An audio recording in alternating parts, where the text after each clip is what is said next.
Educational एक्सपोर आउ एक video रे आपण माननकु स्वागत। आपण माने जानिथिबे आज LTR PT subject crucial hearing थिला।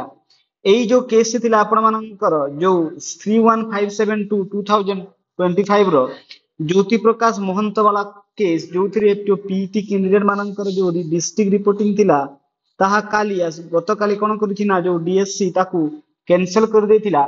तार हियरिंग कोन हला जदि हम डिटेल्स जानिबा एठी देखंतु one intervener request to postpone the case one day. जो इंटरवेनर थिले दुई जण मध्यरु जणे कहिले कि तांकर जो डॉक्यूमेंट्स आसी नै तो से कहिले कि ना हियरिंग को गोटिए दिन पोस्टपोन करा जाऊ।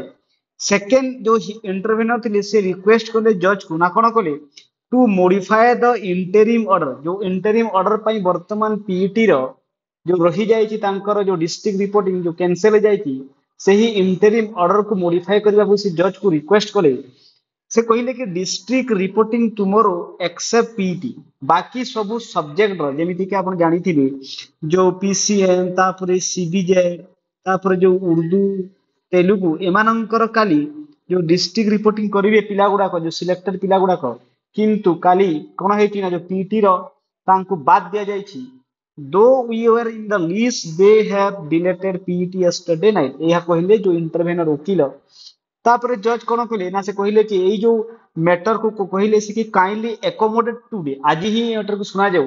तो जज कहले कि ना आज ही परिबनी आमे आज जजमेंट में देई परिबनी। तो जज कहले जज रिफ्यूज टू हियर टुडे आज से सुनिबा को मना करे।